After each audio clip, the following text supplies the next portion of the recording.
Taman stood in the center of the massive crystal chamber and felt very small. The walls rose high above him like frozen waterfalls made of pure light. 12 different alien species sat in their special seats around the circular room. Each seat was built for a different kind of body. Some aliens floated in energy bubbles. Others had long, snake-like bodies that coiled around metal poles.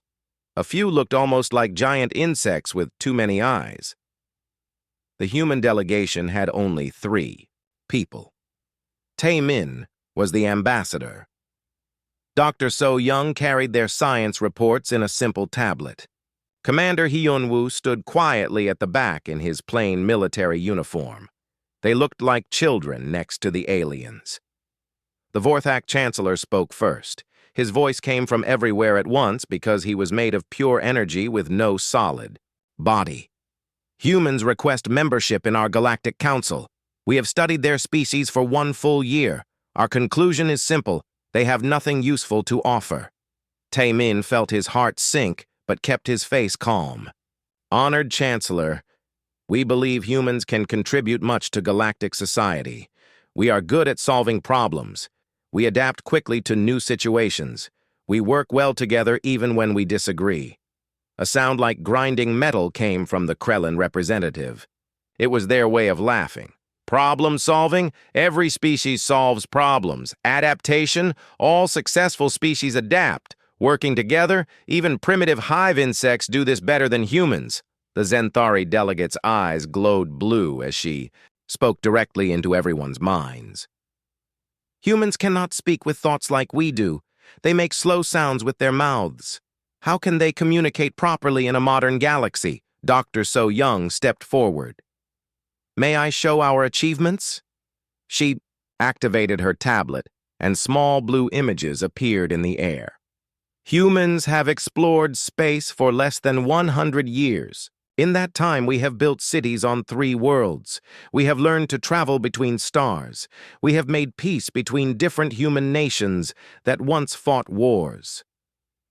The Yulani seer's 6 eyes moved in different directions as he looked at dimensions. Humans could not see. These achievements are basic. The Mendari built star cities when your species was still living in caves. The Krellin learned space travel 20,000 years ago. Peace? The Zenthari have never known war because they share one mind. Hyun-woo spoke for the first time. His voice was steady and calm. We do not claim to be the strongest or the smartest. We know we are young compared to your great civilizations. But maybe being young means we see things differently. The Mendari overlord's 3 heads turned toward Hyun-woo. Each head spoke in turn. Different is not better. The Vorthak Chancellor's energy form grew brighter. Humans believe their differences make them special. This is the thinking of children. In the galaxy, there are only 2 kinds of species, those with useful abilities and those without. Humans have no special abilities. Tae-min tried again. We do not have telepathy like the Zenthari. We cannot change matter like the Krellin. We cannot see other dimensions like the Yulani. But we can think of new ways to use what we have. We can imagine things that do not exist and then make them real. Imagination, the Zenthari delegate said with mental laughter. Dreams and fantasies. The galaxy runs on science and logic, not imagination. Dr. So-young showed more images. This is human art. This is human music. This is human poetry. We create beauty from nothing but thoughts and feelings. The Krellin representative made the grinding sound again. Beauty has no function. Art does not power ships or build cities. Music does not cure diseases. Poetry does not stop wars. Sometimes beauty stops wars better than weapons, So-young said quietly. Foolish words, said the Mendari overlord. War stops when one side wins or both sides are too weak to fight. Beauty is irrelevant. The Yulani seer's eyes focused on something far away. I have looked into possible futures where humans join the council. In most timelines, they cause only problems. They ask too many questions. They change things that work well. They make simple things complicated. Taemin felt anger, rising in his chest, but pushed it down. Perhaps asking questions is not always bad. Perhaps some things that seem to work well could work better. Arrogance, the Vorthak Chancellor said. Young species always believe they can improve what ancient species have perfected. This is why they fail. The council began to vote. One by one, each species announced their decision.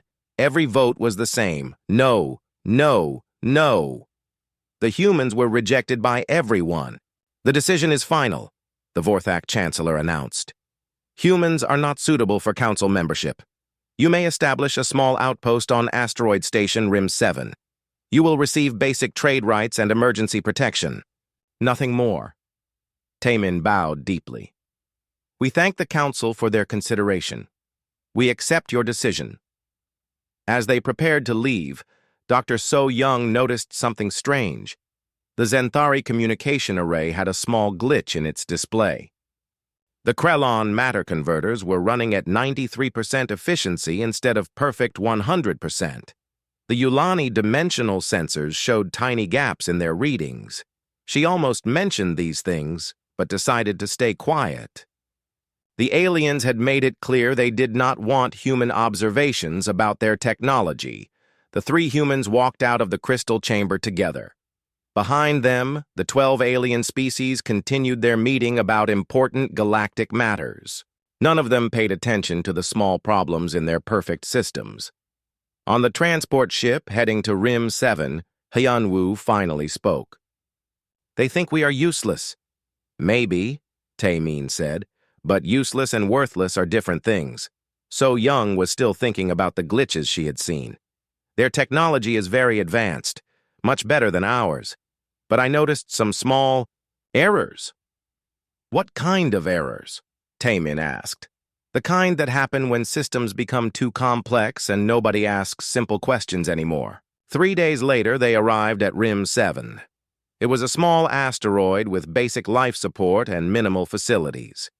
The previous inhabitants had been a failed mining company. The humans had just enough space for 50 people and basic equipment.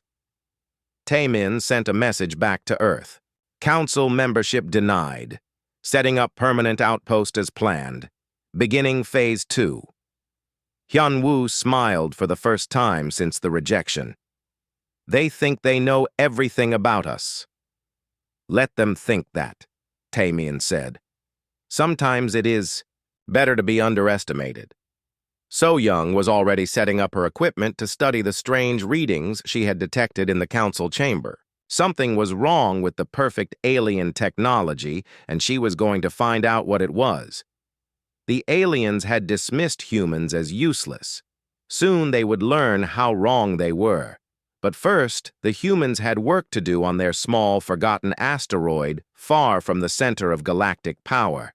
6 months passed on Rim 7, and the small human outpost became busier than anyone expected. Ships arrived every few days, bringing supplies, equipment, and people. But these were not normal trade ships. They came quietly at night and left before dawn. Dr. So Young had discovered something amazing in her first month of research. The alien technology that seemed so perfect had many small problems. The problems were so tiny that the aliens did not notice them, but humans could see them easily.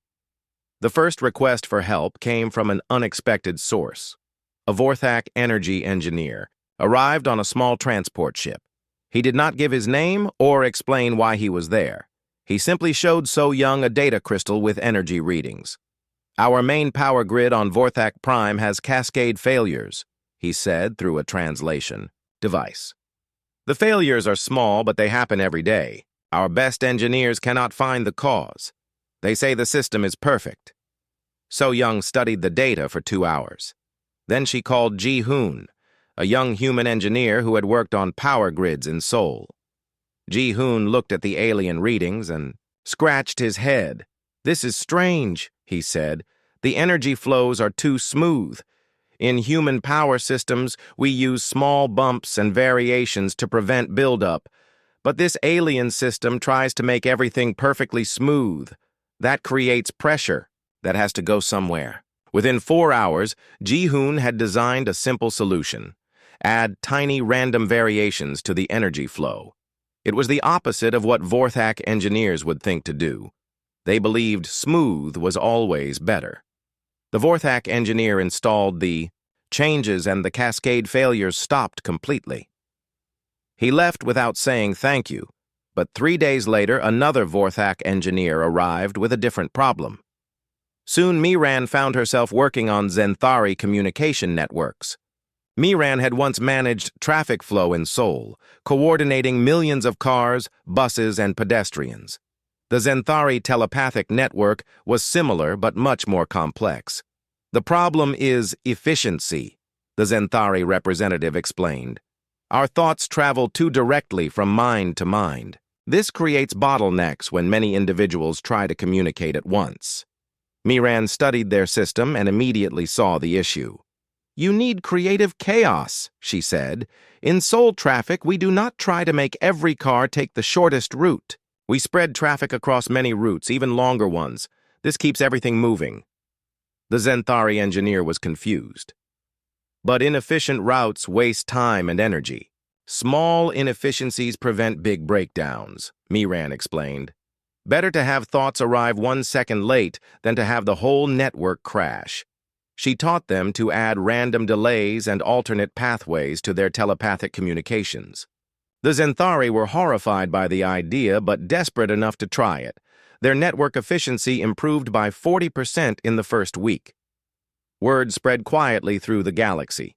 The species that had rejected humans were now secretly asking for human help. They always sent junior engineers or low-ranking officials. They never admitted that their perfect systems had problems. Taemin established a discrete network of human consultants. 50 humans worked on different alien worlds, always in small roles, always in the background. They fixed problems that alien engineers could not solve. Hyunwoo coordinated security for these operations. The humans had to be careful. If the Galactic Council learned that their member species were depending on human help, there could be serious political consequences. Meanwhile, Seok-jin spent his days studying galactic databases that the aliens had given them access to. He was a pattern analyst who had once worked for Korean intelligence. What he found worried him greatly. Every major civilization has stopped growing, he told Taemin during their weekly meeting. The Zenthari reached their current telepathic abilities 8,000 years ago and have not improved since. The Krellin matter manipulation peaked 12,000 years ago. The Yulani dimensional sight has been the same for 15,000 years. Maybe they reached the limits of what is possible, Taemin suggested. Or maybe they reached the limits of their thinking, Seok-jin replied. They have become so specialized that they cannot imagine anything beyond what they already do. This explained why human solutions worked so well. Aliens had spent thousands of years perfecting specific abilities, but perfection meant they could no longer adapt or change. Their minds followed the same patterns over and over. Humans were different. Human minds were messy and chaotic. Humans could not do any one thing as well as the aliens could. But humans could think in ways that aliens had forgotten how to think. The proof came when the Krellin crisis began. It started small. A few Krellin matter manipulators on the outer colonies began losing control of their abilities. Instead of shaping metal and stone perfectly, they created strange distortions in reality itself. Space twisted in impossible ways around their work sites. The Krellin government called it a training problem. They said young Krellin were not disciplined enough. They increased training requirements and added more meditation exercises. But the odd problem spread. Even experienced Krellin masters began having control issues. Reality distortions appeared on 17 different star systems. Some distortions were small, just making objects appear in the wrong places. Others were large enough to make planets appear to exist in 2 locations at once. The Krellin Council met in emergency session. Their greatest scientists and engineers studied the problem for weeks. They found no cause and no solution. Their matter manipulation had always been perfect. It could not simply stop working for no reason. Dr. So Young received an urgent message on a secure channel. A Krellin engineer needed human help immediately. She took the fastest ship to the Krellin homeworld. What she found there amazed and terrified her. The Krellin had become so good at manipulating matter that they had forgotten what matter actually was. They treated it like clay that would take any shape they wanted, but matter had its own rules and properties. You have been forcing matter to do things it does not want to do. So Young explained to the desperate Krellin engineers. For thousands of years, you have been building up stress in the fabric of reality itself. Now that stress is breaking free. The Krellin chief scientist stared at her with his large black eyes.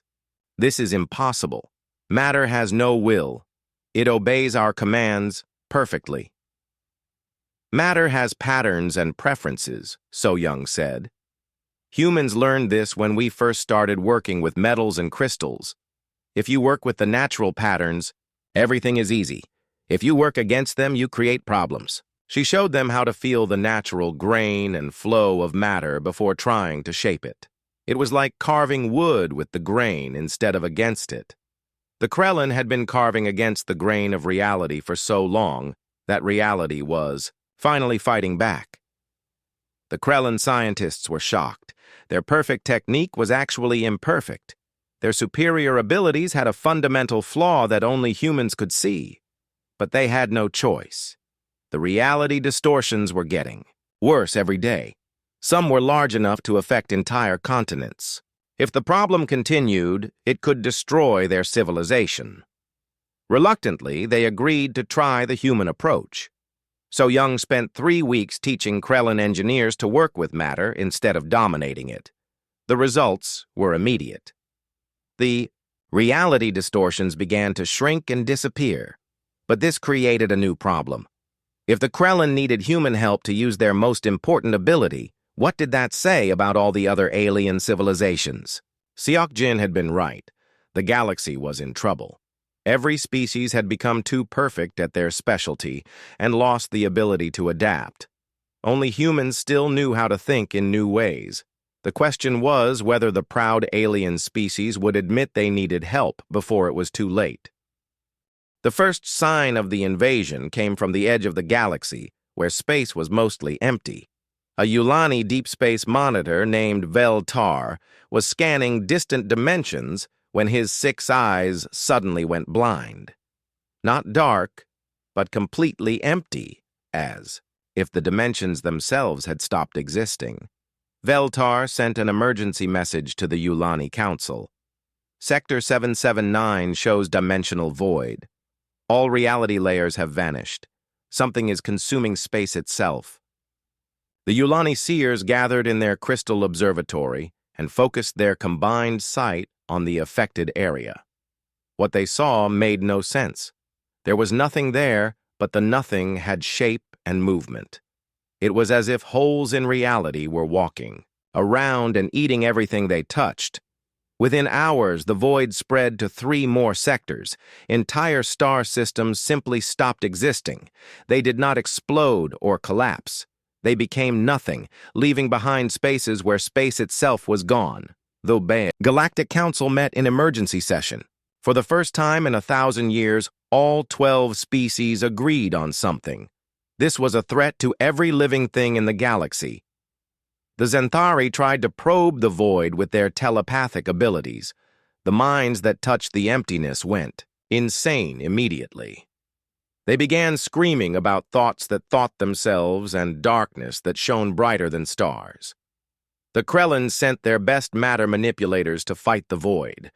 When they tried to shape new matter to fill the empty spaces, their abilities turned against them. Instead of creating new stars and planets, they created twisted things that hurt to look at. The Mandari deployed their most powerful warships with weapons that could crack planets. The weapons passed right through the void without any effect. You cannot destroy something that does not exist.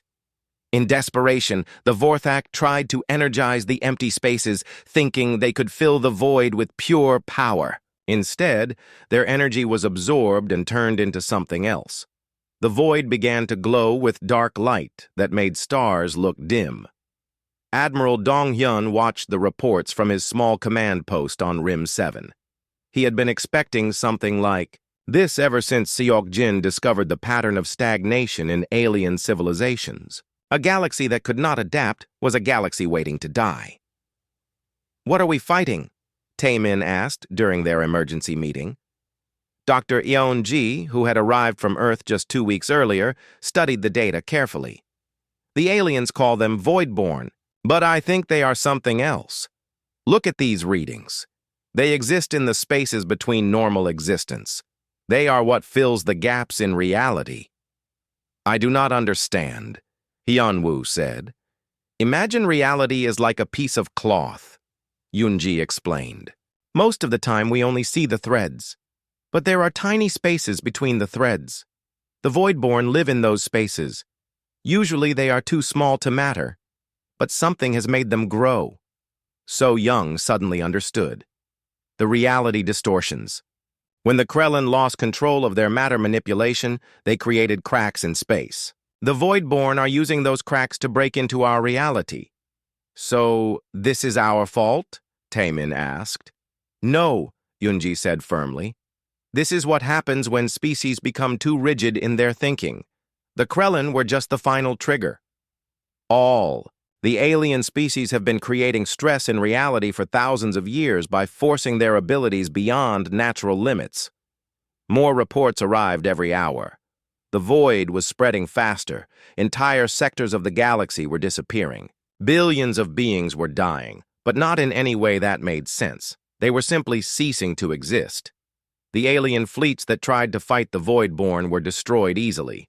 The Zenthari coordination failed because the Voidborn thoughts were too alien to understand. The Yulani site was useless because the Voidborn existed in dimensions that had no meaning. The Krellin matter manipulation made things worse by creating more cracks for the Voidborn to use. Then Captain Woo Jin brought the worst news of all. "The Void has reached the inner systems.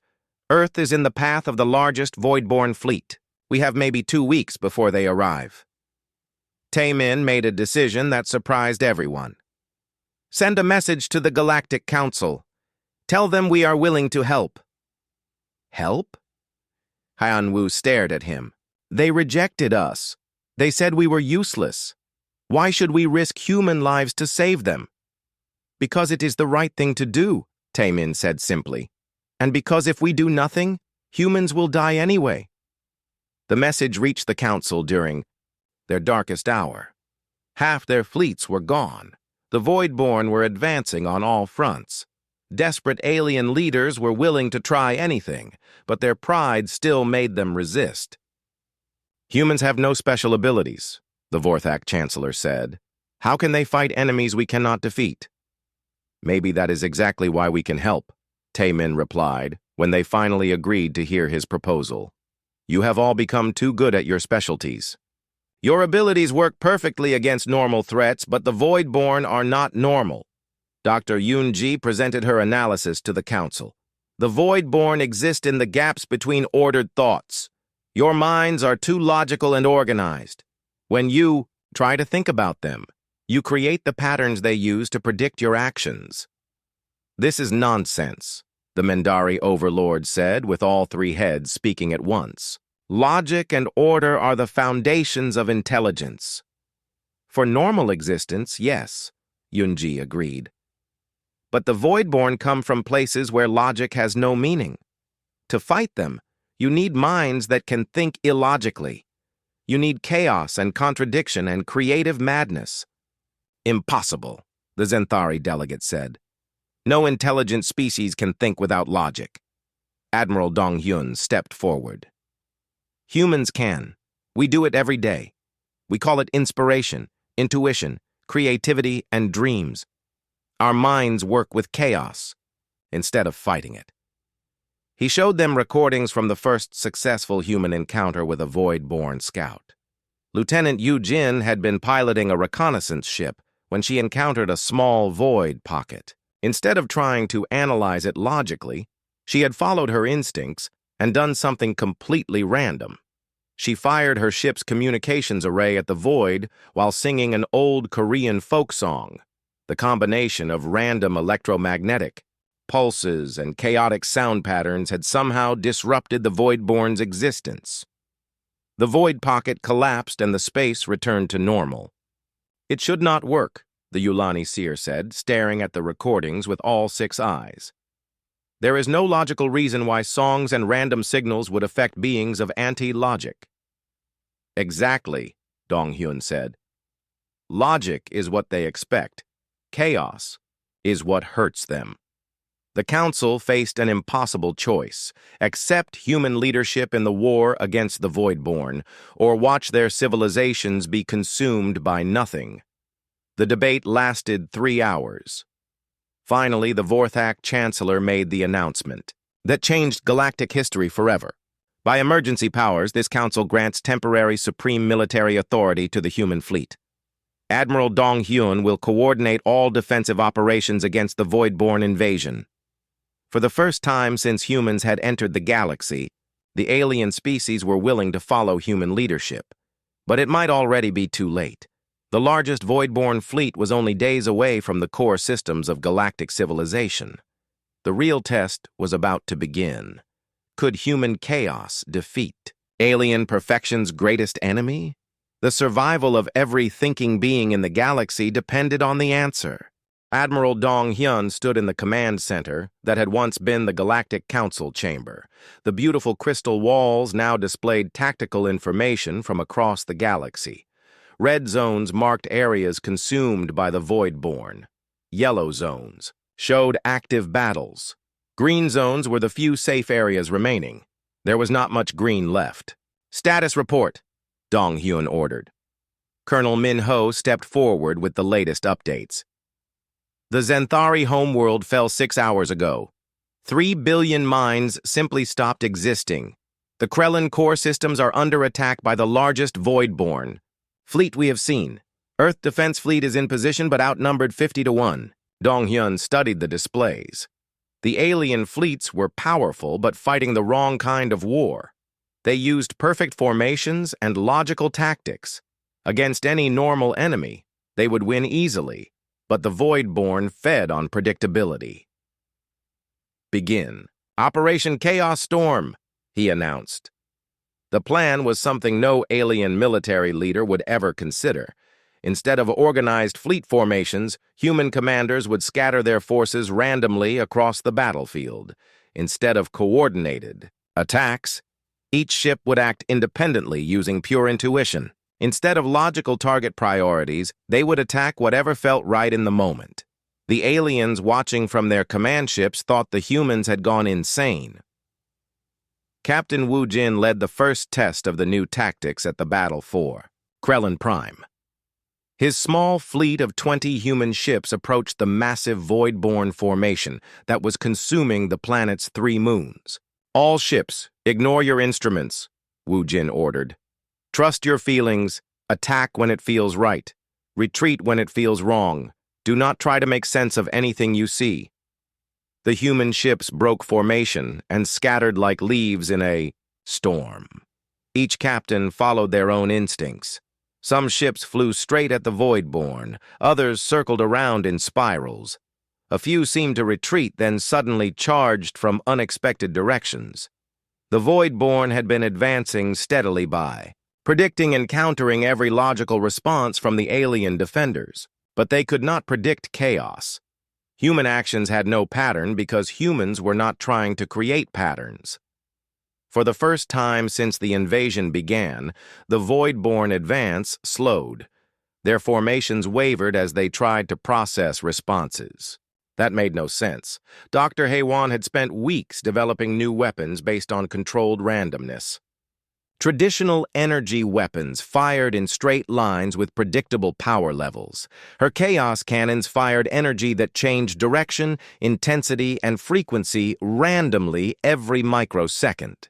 The Voidborn exist by finding gaps in ordered reality, she explained to the alien engineers who watched her work. If we make our attacks completely chaotic, there are no gaps for them to exploit. The first Chaos Cannon was mounted on Lieutenant Yujin's ship. When she fired it at a void-born destroyer, the results shocked everyone. The energy beam twisted through impossible angles, changed color 17 times, and somehow arrived at the target before it was fired. The void-born ship simply collapsed into nothing, not destroyed, but returned to the non-existence it had come from. "How is this possible?" demanded the Krellin chief engineer. "Energy cannot travel backwards in time." "It can if you stop thinking about time as a straight line," Heywan replied. "Chaos exists outside normal rules. We are fighting beings of anti-logic with weapons of anti-sense. More human ships received chaos weapons. More void-born were driven back into their non-dimensional spaces. But the greatest challenge still lay ahead. The battle for Earth would determine the fate of the galaxy. Taemin received the report while coordinating refugee evacuations from the outer systems. The largest void-born fleet ever seen is approaching Earth. Intelligence estimates 15,000 void ships. Our defensive fleet has 300 ships total. "Numbers do not matter in chaos warfare," Dong-hyun replied. "Quality of randomness matters. How creative can our captains be?" The answer came from an unexpected source. Commander So-young had been studying void-born behavior patterns when she made a crucial discovery.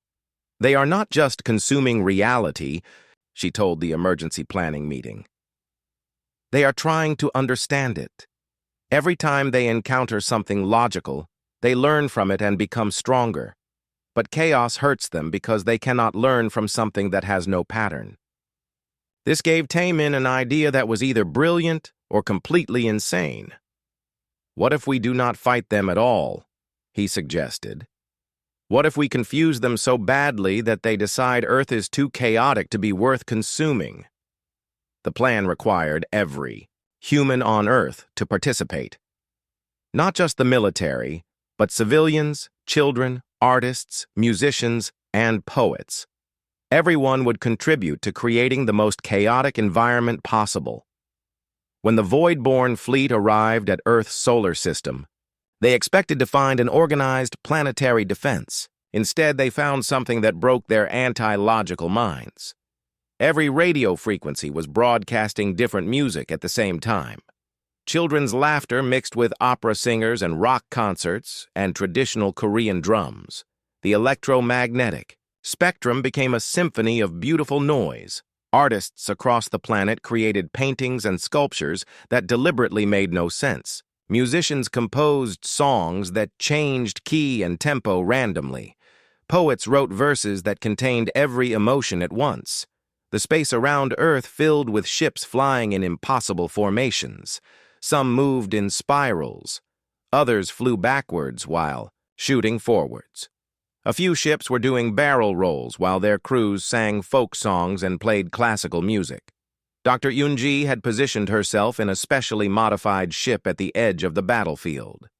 Her job was the most dangerous of all. She had to think like a void-born to understand how they experienced the chaos humans were creating. The moment she opened her mind to anti-logical thinking, pain filled her skull like lightning. She saw reality from the perspective of beings that existed in the spaces between thoughts. Colors that had no names, sounds that were visible, emotions that could be held in her hands, but she held on. Through the pain and madness, she began to understand what the void-born were experiencing. The chaos was not just confusing them, it was causing them actual pain. Beings of anti-logic could not process pure randomness without suffering. "It is working," she reported through gritted teeth. "They are retreating. The chaos is too much for them to handle." Across the solar system, void-born ships began to collapse in on themselves, not destroyed but returning to the non-dimensional spaces they had come from. The largest void-born fleet in galactic history was fleeing from a planet full of humans making beautiful noise. The victory was complete, but came at a cost. Dr. Yoonji's mind had been damaged by contact with anti-logical thinking. She would need months of recovery before she could think normally again, but Earth was safe. Humanity had proven that chaos was stronger than the perfection the Voidborn fed on. News of the victory spread across the galaxy. The alien species that had once dismissed humans as useless now watched in amazement as human tactics drove the Voidborn back on every front. The war was not over yet. The Voidborn still controlled large areas of the galaxy. But for the first time since the invasion began, they were losing ground instead of gaining it. The species that had rejected humanity now faced a choice: accept human leadership completely, or watch their civilizations be consumed by creatures that fed on their own perfection. The proud alien races had never imagined they would need to kneel before the chaotic species they had considered inferior. But survival was more important than pride. The real victory was not just military. It was the moment when the galaxy learned that sometimes the best solution to an impossible problem was to stop trying to solve it logically. The final battle took place in the space between galaxies where reality was thin and the Voidborn were strongest. Admiral Dong Hyun commanded a fleet unlike any in galactic history. Human ships flew alongside alien vessels, but under human command, using human tactics. The Xanthari had learned to break their telepathic coordination on purpose, allowing individual thoughts to create beautiful chaos. The Krellin shaped matter randomly instead of perfectly, creating weapons that changed form every second. The Yulani looked into dimensions that made no sense, using their confusion as a weapon against beings of anti-logic. At the center of the formation, the command ship carried the most important cargo in the galaxy. Dr. So-Young had volunteered for the most dangerous mission possible. She would use a specially designed device to enter the Voidborn dimension and close their gateway to normal reality. "Are you sure about this?" Taemin asked her before the final assault began. "No," So-Young replied with a smile. "Being sure is what got the galaxy into this mess. I am going to trust chaos and see what happens." The device she carried was both simple and impossible. Dr. Hai Wan had built it using principles that violated every law of physics. It was powered by paradox and controlled by contradiction. Only a human mind comfortable with illogical thinking could operate it. The battle began when the combined fleet entered the void between galaxies. Normal space ended, and impossible space began. Stars existed that gave off darkness instead of light. Time moved in circles. Up and down had no meaning. The Voidborn rose to meet them in formations that hurt to look at, ships that were holes in reality, weapons that fired concentrated nothing, beings that existed by not existing. "Begin the final pattern," Dong Hyun ordered, knowing that calling it a pattern was wrong since the plan had no pattern at all. The fleet scattered in all directions at once. Every ship chose its own path through the chaos. Human captains trusted their instincts. Alien crews learned to trust human instincts too. Captain Wu Jin's ship somehow ended up flying through the inside of a Voidborn destroyer. Lieutenant Yu Jin found herself fighting enemies that existed yesterday. The Xanthari crews discovered that thinking about nothing was more effective than thinking about something. In the center of the madness, So-Young approached the source of the Voidborn invasion. It was not a place or a thing, but an idea that had become real. The idea that perfection and order were more important than growth and change. She activated her impossible device and felt reality twist around her. Her consciousness expanded into the spaces between thoughts where the Voidborn lived. She saw the galaxy from their perspective. They were not evil. They were just doing what they were designed to do. When reality became too ordered and rigid, they consumed it to make room for new growth. They were like forest fires that cleared old trees so new ones could grow. But this time was different. The galaxy had become so rigid that clearing it would destroy everything. There would be nothing left to regrow. "You do not need to consume everything," So-Young spoke into the void, using thoughts instead of words. The rigid species are learning to be chaotic again. Look at them fighting beside us. They are changing. The Voidborn response was like hearing the sound of emptiness. They had been consuming reality for so long that they had forgotten they could choose to stop. So Young showed them images of the battle. Zenthari breaking their perfect coordination to create beautiful chaos. Krellin abandoning perfect matter. Manipulation to shape things randomly. Yulani using their confusion as a strength instead of trying to see everything clearly. Change is happening, she insisted. Growth is returning. You can return to the spaces between thoughts and wait for the next time the galaxy grows too rigid. The negotiation took place in dimensions that had no names. So Young's human mind, comfortable with paradox and contradiction, could navigate the anti-logical space where the Voidborn existed. She bargained with beings of organized emptiness, using arguments that made no sense but felt right. Finally, they agreed. The Voidborn would withdraw to their home dimension. They would sleep in the spaces between thoughts until they were needed again, thousands of years in the future. The withdrawal began immediately. Across the galaxy, void fleets collapsed in on themselves. The consumed areas of space slowly began to return to normal existence. Stars that had been eaten by nothing flickered back into reality. The war was over. Humanity had won not through superior force, but through superior chaos. 6 months later, the Galactic Council met for the first time since the crisis began. But the meeting chamber looked very different now. The crystal walls had been replaced with warm wooden panels carved by human artists. The rigid seating arrangement was gone. Instead, comfortable chairs were scattered around the room in no particular pattern. Alien delegates sat next to human advisors in groups that changed constantly.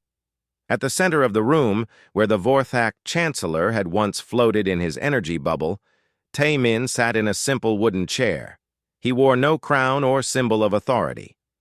His only mark of office was a small pin that said Chaos Coordinator in 12 languages.